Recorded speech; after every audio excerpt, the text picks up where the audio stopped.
Welcome into the 247 Sports College Football Show. I'm Emily Proud, coming to you live from our Nashville studios. So excited you decided to join us today because we have a loaded show. I know the Week 3 slate may not be the strongest, but there is still so much to talk about this week. So here is what is on today's show.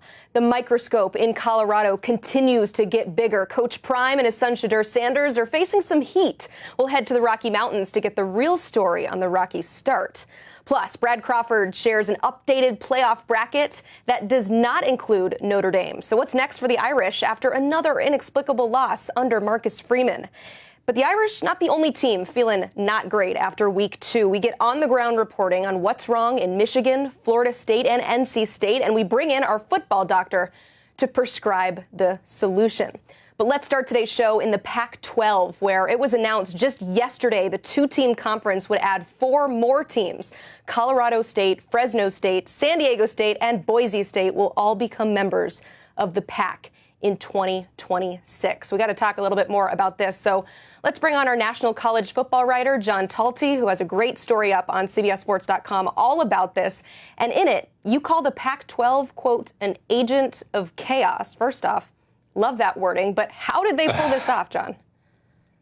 Yeah, it's funny. I talked to Washington State's AD and Oregon State's AD on Wednesday, hours before this broke, and they both told me they were rooting for chaos. Now, I don't know that I knew that they were going to actually do it a few hours later, but, this is something that they needed to happen. I think you could argue that Washington State and Oregon State have perhaps been the biggest losers of the chaos we've seen throughout college football the last few years. In particular, the last 2 left when their 10 colleagues left the Pac-12 a year ago, and they needed some movement to happen if they were going to survive. They had looked into trying to get into the Big 12 and the ACC. There wasn't a lot of interest there, and so instead they're trying to rebuild. And what that entails is creating chaos on their own, and that's going after the Mountain West, going after what are the 4 premier schools in terms of value in the Mountain West, getting them on board officially yesterday. And this is what they needed to do in order to try to keep the Pac-12 going. And at this point, they now need 2 more schools. And so that's where the attention is going to turn for how the Pac-12 is going to kind of fill out the rest of its roster. And John, that's where this conversation is going to turn. You said it. They need 2 more to get that minimum of 8 members to maintain the Pac-12 past 2026. So who are they pursuing? Who's in talks? Yeah, what we've gotten from multiple different people is that they're going to look east. I think the most obvious place to start from multiple people that have told me and our colleagues, Dennis Dodd and Matt Zenitz, is, looking into the American. So that is Memphis, Tulane.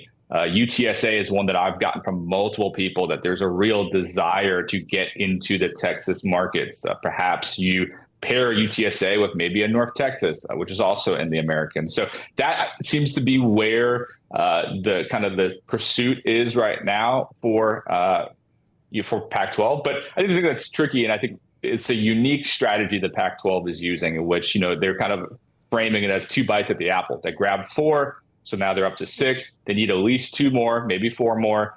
Depending on who's available. And what you're doing is you've eliminated the option of surprise. The American knows that you want its schools now, and that gives its commissioner, Tim Pernetti, who is one of the smartest people in the industry, a chance to fortify the base and try to keep those schools. So it's going to be really interesting to see if they are able to pluck away any of those American schools. But, beyond that, some options that we've heard, UNLV. There's some political complications there in which the Nevada politicians don't want UNLV to leave without Nevada. We'll see if maybe time allows them to break apart. If they are, getting Vegas would be important for the Pac-12. And then one that, Matt Zenitz and I mentioned in our national notebook today that is kind of out there. It's not one that I thought of, but, Pac-12 administrator mentioned to us is, do you make a run at UConn? We know they've been talking to the Big 12. The Big 12 was not able to get them on board, get its members on board of UConn.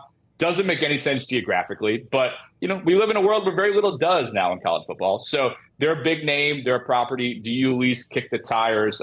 One person we talked to would like them to. So we'll see if maybe you see some outside the box names also pop up beyond the ones in the American and UNLV that we've gotten consistently from sources we've talked to over the last 36 hours. Yeah, you said it, John. Now that we live in a world with an Atlantic Coast Conference that involves Cal and Stanford, nothing would surprise me anymore in this day and age of conference realignment. Another phrasing that I love, you wrote that this conference made a move that was a Darwinian pursuit of survival. Looking at the future of the Pac-12, it doesn't feel like it's a power conference. I don't know if it fits into the G5. So the Pac-12 is alive at this point, but in what state?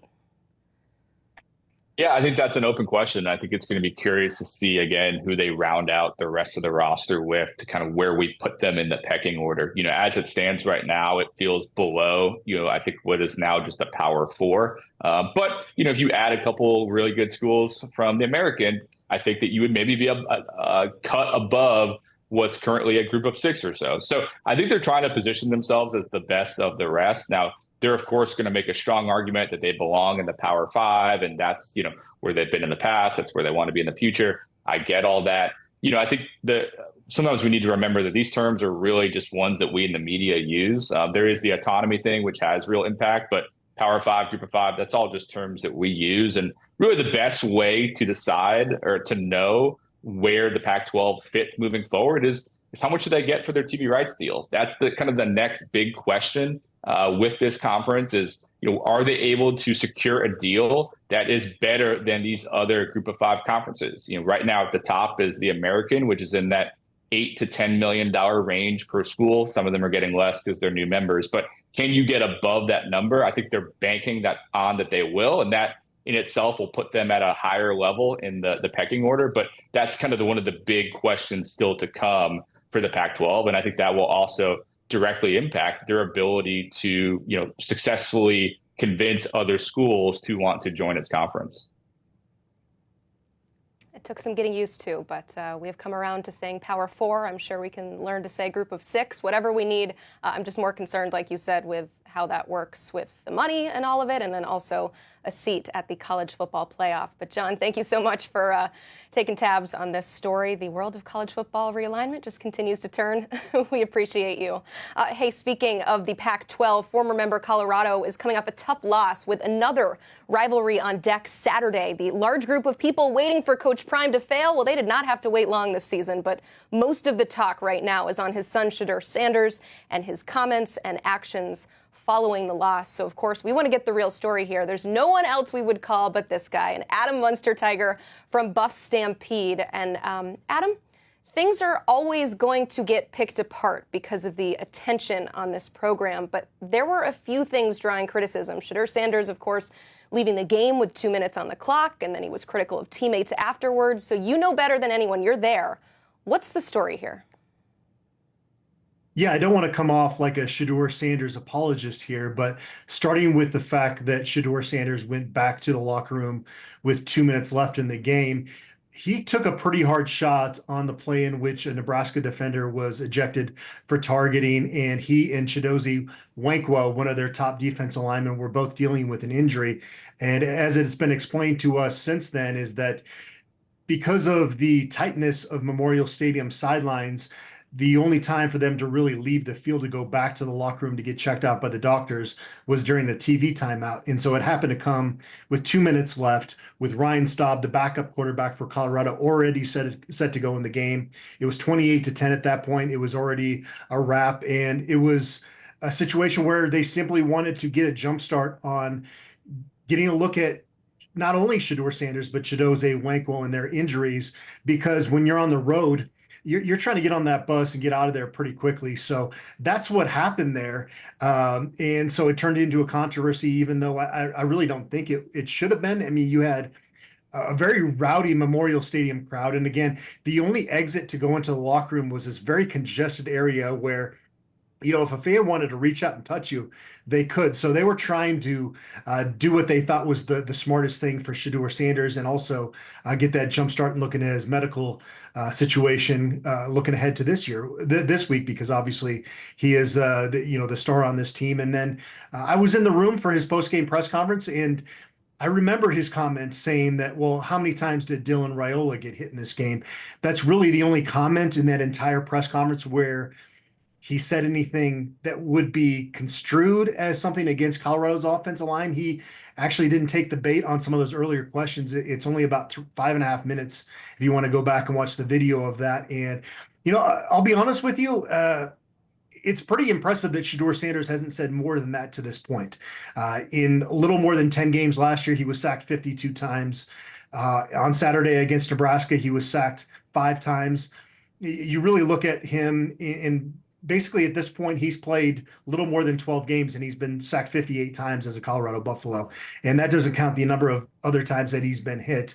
The play of the offensive line deserves criticism. You certainly don't want that to come from from your quarterback or your head coach. But, it's at a certain point where that group needs to be continuously challenged to get better. Otherwise, you don't want a repeat performance of last year. So I would challenge anybody that has an issue with Shedeur Sanders and what he said after the game to go watch that and try to pick apart different things that he said about the offensive line, because there was just one quick comment in there. But again, you don't ever want to say anything negative about a teammate. But honestly, Shedeur Sanders has bitten his tongue quite a bit the last couple years.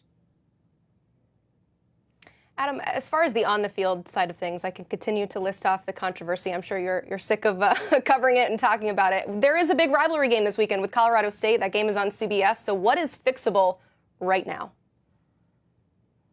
Well, I will say this to start off, Emily, is that Colorado's not going to face an environment like they did last Saturday again this season. I have covered Colorado football for 21 years. And I don't think I've seen an environment quite as electric as what Nebraska had last weekend in Lincoln. Colorado had beaten Nebraska 3 in a row since they were last conference rivals, and this was the last game for the foreseeable future. And so Nebraska couldn't have possibly been more motivated. And that's a good football team in Lincoln. I think they're going to do well in the Big Ten this year. It was also a bad matchup for Colorado. We talk about Colorado's offensive line being kind of the Achilles heel of this program since Coach Prime took over. And Nebraska's strength was on their defensive line, especially on the interior of their defensive line. And so it was a test for that group, and they failed it. Now they go to Fort Collins against a Colorado State team that's had very extreme opponents. They go from playing Texas in week 1 to Northern Colorado, an FCS program, in week 2. So they were, I guess you could say, very tested in week 1, but they didn't show much of a pulse. They were shut out in that football game. So this is an opportunity for Colorado to get back on track. It's not going to be easy. This is going to be a ruckus atmosphere up at Colorado State. They feel like they let one get away from them last year in Boulder. So it should be an entertaining game, but this might be the weakest opponent left on Colorado's schedule. So they've got to show up this week. You hate to say must win in week 3, but it might just be that. More of a mood must win for sure. Adam, thank you so much for breaking that all down for us. You can check out more of his work at buffstampede.com. Adam does a great job chronicling everything happening in and around the program. We'll have boots on the ground coverage from this big matchup against Colorado State on CBS this Saturday. Big games mean big recruiting visits. Who is on campus and which games in week 3 have the biggest impact on the college football playoff? We will tell you next.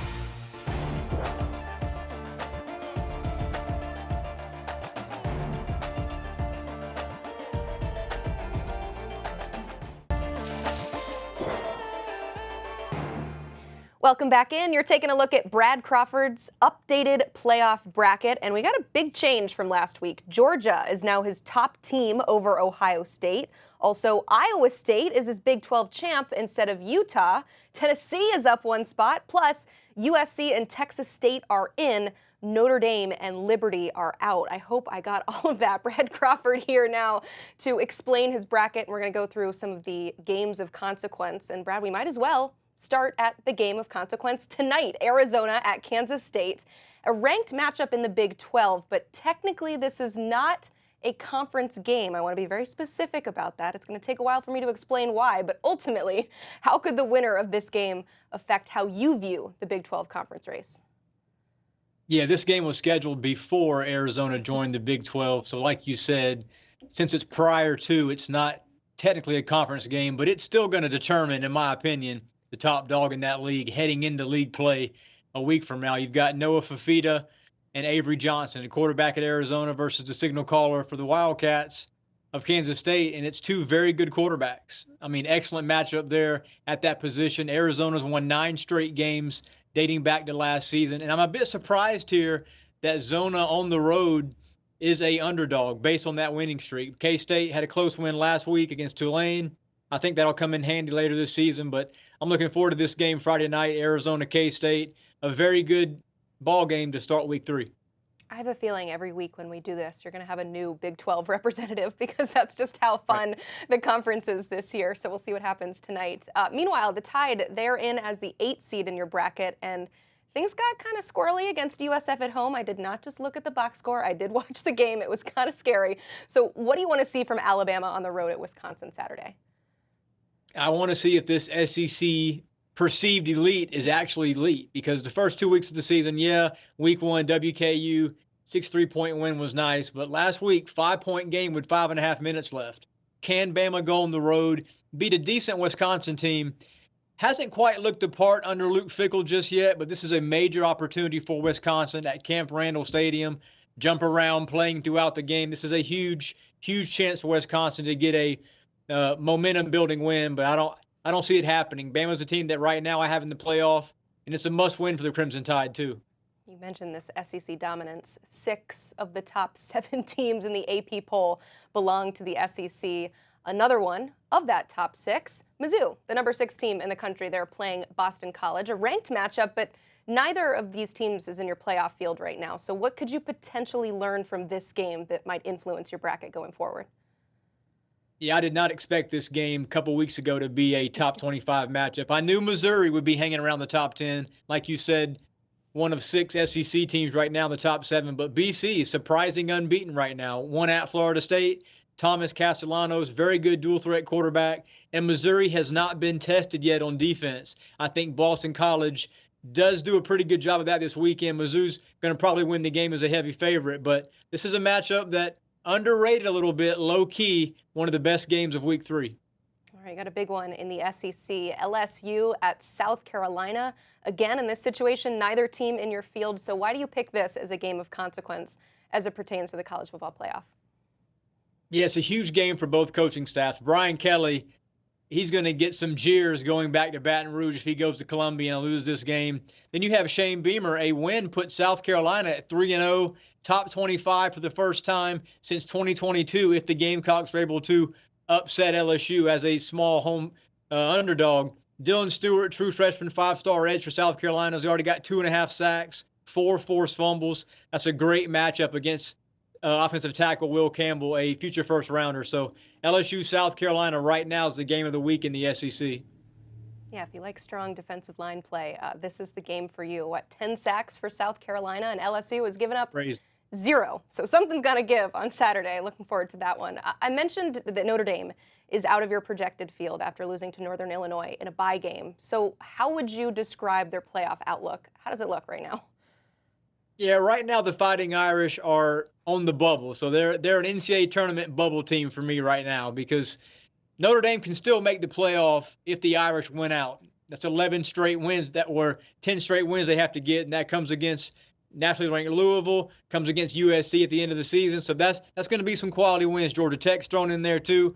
But I don't think anybody right now is picking Marcus Freeman and that team to win, the next 9 or 10 games. What we saw against NIU is not going to cut it moving forward. Right now, Notre Dame's a team on the outside looking in. Yeah, Notre Dame would have to run the table, and so far the longest win streak for Marcus Freeman is 5 straight games. There's a lot more than 5 games left in this very young season. Brad Crawford, thank you so much for joining us. We do appreciate your intel. He's going to continually update his playoff bracket every single week, so you can check out more of his work at 247sports.com and check back here for those week-to-week changes, as I'm sure there will be plenty of them. Coming up, we have more on the state of the Irish with our boots-on-the-ground reporter in South Bend, plus our resident FD, that stands for football doctor, is here to fix all your problems. The 247 Sports College Football Show will be back after this.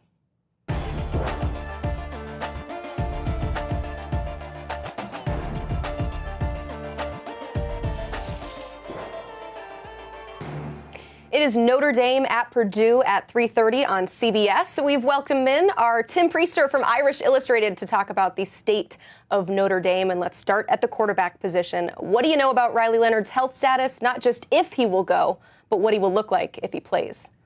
Well, Notre Dame is not acknowledging an injury, but the whole world saw it at the end of the first half against Northern Illinois. He has a left labrum injury. Of course, it's his non-throwing shoulder, but an injury or a tear is an injury or a tear. And so he'll be dealing with that.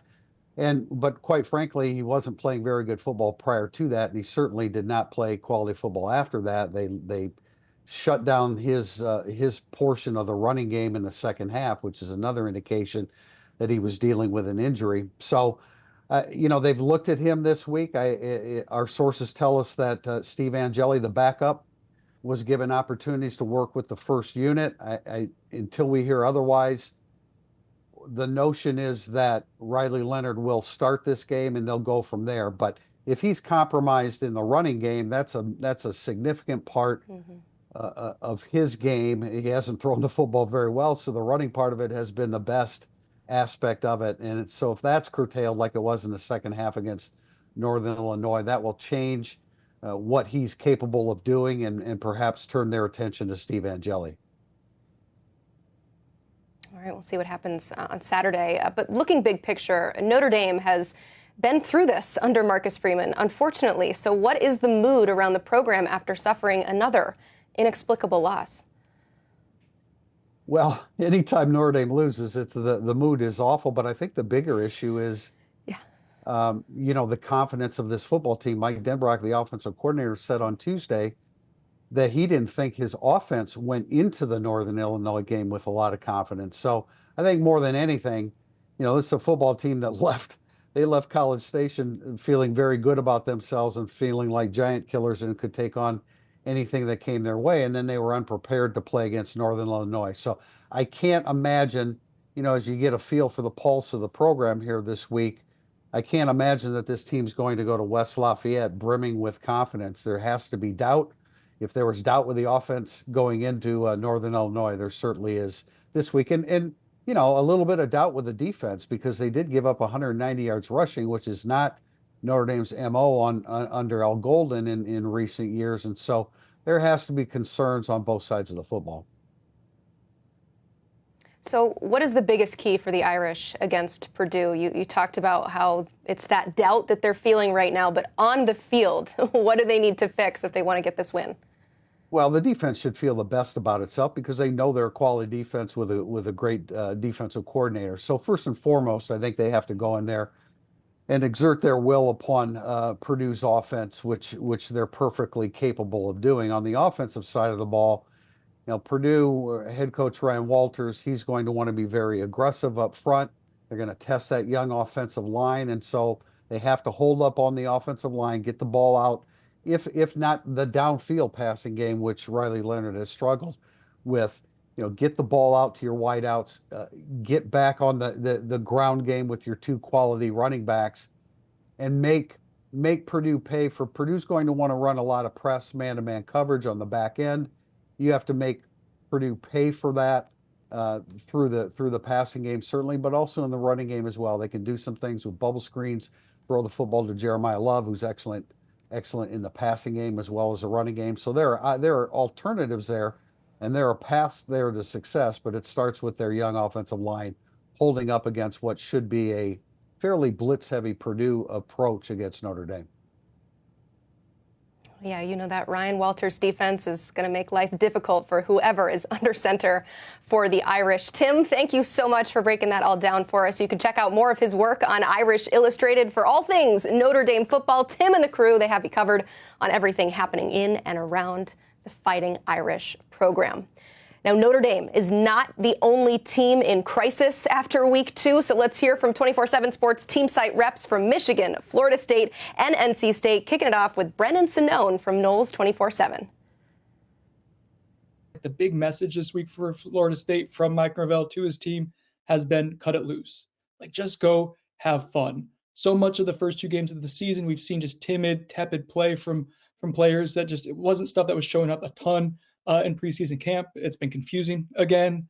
But you see it at every single level: defensive line, linebackers, secondary, like missed assignments, guys trying to do too much, guys overthinking. Same thing with the offensive side of the ball. So going against Memphis, they are a very good group of 5 team. They have a really good quarterback in Seth Hennigan, experienced. Obviously, Ryan Silverfield and Mike Norvell go way back, given that they were at Memphis together when Mike was the head coach, and Ryan Silverfield was supposed to come to Florida State to be his offensive line coach initially, too, before getting the Memphis head coaching offer.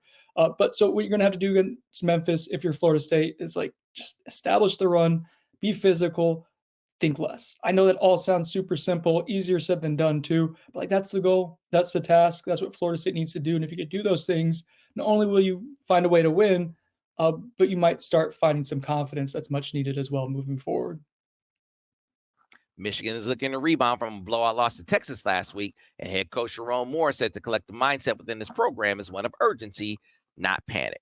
The Wolverines were left kicking themselves for a litany of mistakes that contributed to the lopsided outcome, which put them in an early crossroads searching for fixes heading into their final non-conference matchup against Arkansas State. Moore hinted at intensified competition in practice, but don't look for major personnel changes. Instead, the word from inside is the Wolverines are looking to simplify, to cut down on the persistent errors that contributed to last week's loss. That's a major adjustment for a team that easily boasts one of the most complex schemes in all of college football. A team, for instance, that was said to have had over 30 coverage variations in the national championship game alone. But with so many new faces on both sides of the ball, both on and off the field, Michigan is trimming its play sheet down in hopes of ramping its execution up. The biggest storyline for NC State against Louisiana Tech on Saturday afternoon is going to be whether or not Grayson McCall can truly bounce back. In the first 2 games, he's not looked like the Grayson McCall of old for NC State. Comes over as a 3-time Sun Belt Player of the Year at Coastal Carolina, and so far has thrown 2, one near pick 6 interception against Western Carolina, and another one that was a pick 6 against Tennessee that was a backbreaker in that game. NC State also had 2 turnovers for Grayson McCall in week 2 against Tennessee. So in order for NC State to truly look like the team that we expect them to be, Grayson McCall has to be who we expect them to be in this game as well. Also, that means that the offensive line has to be better. That means the running game has to be better.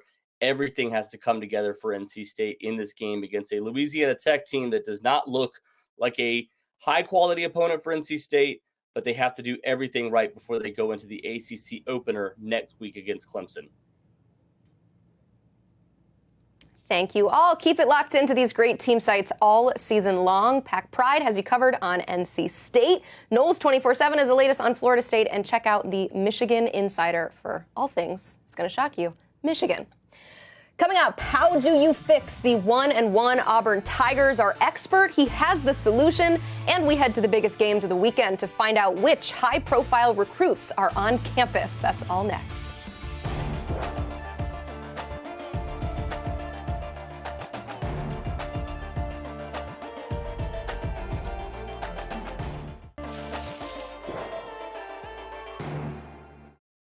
The 247 Sports College Football Show, and welcome in to Tom Loy, our national recruiting analyst. Tom, we have critical games across the country this weekend, but we are always here looking to the future. So you're here to tell us who was on campus from a recruiting standpoint. Let's start in Columbia. When the Gamecocks host LSU this weekend, who's on campus?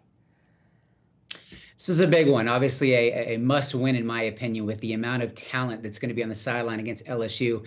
But top 247 tight end Michael Skinner, he's from South Carolina. He's a class of 2025 prospect that's been committed to Cincinnati since June. But the problem for the Bearcats is that he picked up an offer a month later from South Carolina, the home state favorite. So many believe that was the offer he was waiting on. I think the Gamecocks could shake things up this weekend with a big victory. He's surely on flip watch for the Gamecocks. And then the other one is top 100 edge rusher Rodney Dunham from North Carolina. This is an elite talent in the class of 2026. He's probably, at least in my opinion, the top pass rusher in the country in that class. So this recruitment has a long way to go. South Carolina is battling the likes of North Carolina, Georgia, Auburn, and many others. But this is a program changer, potential type kid, special talent. Gamecocks are all over him. And just one more note, South Carolina fans, stay locked to the site on 247 Sports all weekend long, because the visitor list is not completely up to date. They are keeping a couple names under wraps. So there's some big names that you'll probably find out on Saturday. Huge weekend for South Carolina. It seems like that visitor list has been clouded in mystery all week long. I mean, College Game Day is going to be there. This is a massive game for South Carolina. So how is their recruiting staff treating this? You said that they have been keeping some things under wraps. Just how big a weekend is this for South Carolina? They are treating it like it's by far the biggest weekend of the year. I mean, they are fired up, very excited. If you go to social media, you'll see how much buzz they're creating. I know that their director of recruiting earlier this week, Darren Usher, he was kind of tweeted on Monday about how big of a visit weekend it's going to be, and then tweeted again today that it's just gotten bigger. So they are fired up. This is a huge win. I know Brad Crawford was already talking about it, but I really do look at it as a must win for South Carolina to really kind of keep things flowing. All right, like you said, keep it locked into 247sports.com as that list continually changing. The Gators, meanwhile, desperately needing a recruiting bump, and a win would certainly help when they host Texas A&M on Saturday. So, Tom, who's on campus? There's a huge name on campus. Top 100 edge rusher Javion Hilson, fresh off his decommitment from Florida State. He'll be at Florida this weekend. And Florida's battling Miami, like I said, Florida State, and many others for the class of 2025 prospect. This is a great opportunity for the Gators. They need a big splash, and if they can show up on the field and potentially move the needle for a guy like Javion Hilson, that is massive for them. But sources maintain Texas is the school to watch out for right now. They're going to be very tough to beat. But Hilson, luckily for Gator fans, is that he's got a long way to go. So he can take his time, see how Florida does moving forward. But he's going to take plenty of visits before before his next process, if you want to call it that, comes to a close. So he's going to be at Florida, like I said, Texas, Georgia, Alabama, Texas A&M, Michigan, and I believe he's going to get to Syracuse as well. So this is massive for Florida. They want to make a move here, but again, sources maintain that Texas is probably the team to beat right now. Moving ahead, we got top 100 receiver Sedarian Morgan out of Alabama, one of the top prospects in the class of 2026. Florida made a big impression when he visited over the summer, in the spring. So there was kind of an eye-opener. The visit was better than expected, but the guy to watch for Sedarian Morgan is DJ Lagway. This is a guy that could potentially play together at the next level. So the more he gets on the field, the brighter the future looks for Florida. That's going to resonate with a guy like Sedarian Morgan. But sources maintain Auburn and Alabama are going to be very difficult to beat. Some even think it's going to be impossible for him to leave the state. But two I'm watching, Florida, and then obviously Ohio State as a school. I've talked about a ton with Sedarian Morgan. It's essentially wide receiver U. So keep an eye on those four schools. But again, my crystal ball right now is on Alabama, but I've been really tempted to kind of switch it to the Tigers. So a lot of time still to play out with that kid. See, Tom, that's why we bring you on, as everybody's saying Graham Mertz or DJ Lagway. You're saying that there could be potential recruiting implications depending on how much DJ Lagway plays if they want to land Sedarian Morgan. So that is an interesting storyline to pay attention to. Finally, Wisconsin will host Alabama for the first time in nearly a century. So who are the lucky recruits on campus to take it in? This is probably a game I should have tried to make it my way to, but top 247 running back Sean Alston out of Ohio. He's a top class of 2026 prospect with over 20 offers to his name. Wisconsin has definitely grabbed his attention. It's probably not a school that's talked about enough when it comes to Sean Alston. So the Badgers offered back in March, I believe, and they've been pushing hard ever since. Running backs coach Devin Spalding has done a very, very good job of connecting with Alston. So they are one to watch. And then another guy I want to mention is top 247 linebacker Sincere Johnson, another Ohio native. This is a class of 2026 target, again, that has offers from Notre Dame, Texas A&M, Florida State, and many others. But keep an eye on the Badgers here. I think they're doing a really good job ever since offering back in April. They definitely caught his eye. This is a trip he's fired up about. Defensive coordinator Mike Tressel has them very much in the hunt. Sincere Johnson is a guy that can play linebacker, potentially rush off the edge. Regardless, Wisconsin just wants to land both of these guys and really make a move here. So huge weekend in Madison. I'm excited to see what Wisconsin does. I know that all the Wisconsinites are very excited about hosting a big-time opponent like Alabama, so I have a feeling that they will put on a show for those recruits in town. Tom, I appreciate you. Thank you so much for coming on.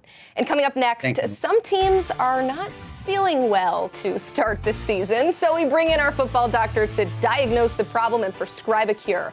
The 247 Sports College Football Show continues next.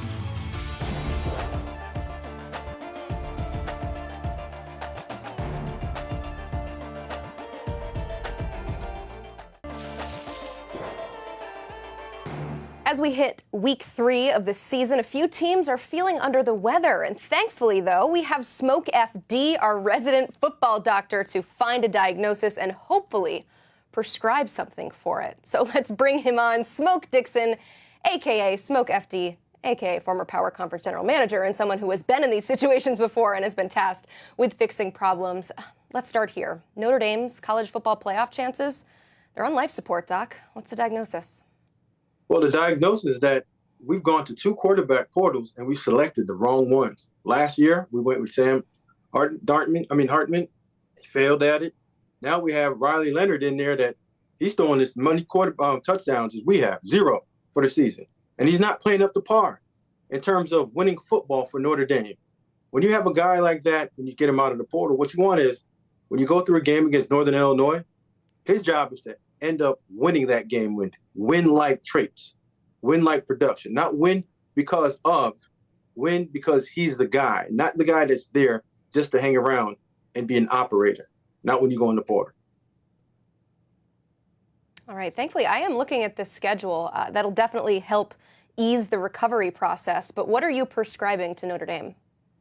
Well, what I'm prescribing to him is that you get a guy in there that can help you now process all the information that you need to get a good quarterback moving forward. Because Riley Leonard is what you have. When you're in a building, you need proper personnel to help you alleviate the stress of picking bad quarterbacks in back-to-back years. Because when you do that, this is what you suffer. You suffer from a losing season or not a season left up to your standards of Notre Dame, or now you lose in a major upset of week 2 because you have not selected the right one. So get you a good general manager, get you a good personnel guy in there that can help you evaluate and put proper value on the quarterback to get the right one. All right, let's go now to Colorado, off to a 1-1 start. So give it to me straight. What's their outlook? Straight like this. Last year, we listened to Coach Prime sit there and talk about him going into the portal and getting the best offensive lineman to protect his assets and protect them in the pass game, but also establish a line of scrimmage in the run game. But now you look at this tape, you see lack of production. So you went out, you hand-selected the ones that you want in terms of getting the number 1 guy out in high school, Jordan Seaton, and get 4 guys out the portal that have not shown you the ability to protect your quarterback or establish a line of scrimmage with Coach Shermer's new offense. Now, Smoke FD, I can't guarantee that they will take whatever medicine that you suggest, but what is the prescription for Colorado? Well, since we're all in on the portal and we're all in on the quarterback and all in on the OC, because he fired the last one last year, Coach Prime, you got to ask Coach Shermer to change the way that you're calling the offense.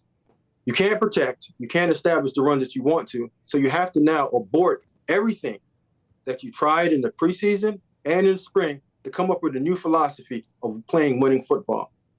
Go to screen games more often, go to draws. Maybe you have to have some type of gimmick within your offense now, not run the old NFL offense that's not working in college, and give the playmakers that you have on the outside an opportunity. You just can't sit back there and burp the quarterback ball back there, hoping that your offensive line that has not shown you the ability to protect can hold up. Right, Dr. Dixon, Florida State, 0-2 and no signs of life from their quarterback play. I know they've been resting and consulting with doctors for the last 2 weeks, but in your expert opinion, what's the issue? Well, I got to go into real surgical report with this one because they picked the wrong one. They picked the wrong quarterback. The quarterback they should have selected out of the Pac-12 was Cam Ward. Now, the guy that you wanted is down there in Miami, showing everybody that he is the reason why Miami spent all that money in the portal to go get him. You can't sit there and blame DJU for being who he is. DJU is showing you that he's played the same way at Clemson, Oregon State. Now he's playing the same way at Florida State. So the real problem is you guys are paying the wrong players. And now you've lost the locker room because back like when you're pros, when you pay the wrong free agent and they go into the locker room, they're stinking the joint up or not showing you the ability to win games and have high production, everybody in the locker room starts talking. And when the locker room starts talking, they start losing the effect of what the leader, head coach, or position coach is saying because now you've lost trust. So you paid the wrong one. Problem number 1, 2, 3, and 4, and 5, talent acquisition. It sounds like insurance is going to bog this situation down. It's going to take a while to get the magic pill. But, I mean, what are you prescribing for them to fix right now? Well, Florida State has that recipe, Emily. You've seen them go into the portal before and come out rich with names like Jared Verse, Braden Fisk, Keon Coleman. They've shown you that they have the proper process of doing that. But what they have missed at is a quarterback. So I would say just go back into your recipe, mix that back up again, and come back out next year and get ready to play, because this year is what it is. Your roster is what it is, and you can't change it anymore. So the fix is next year. You live with what you got this year, and hopefully you can get to 8 games and go to a decent bowl game. Whew. You need to write some prescriptions for the fans, too, something for that nausea smoke. Oregon is undefeated, but they have had some near-death experiences as it pertains to their college football playoff goals. You think that there's some sort of virus on the offensive line? What's your opinion?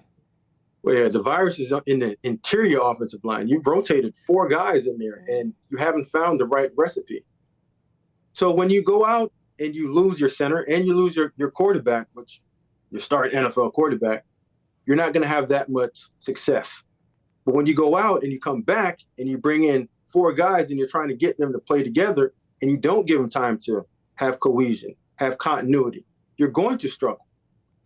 So my recipe for them, in order to fix this thing, Emily, I'm going to jump right ahead of you, is you got to find the final 3 and let those final 3 play together so they can have continuity and they can build that rapport on protection. Because when you look in the run game, you see a lot of leakage.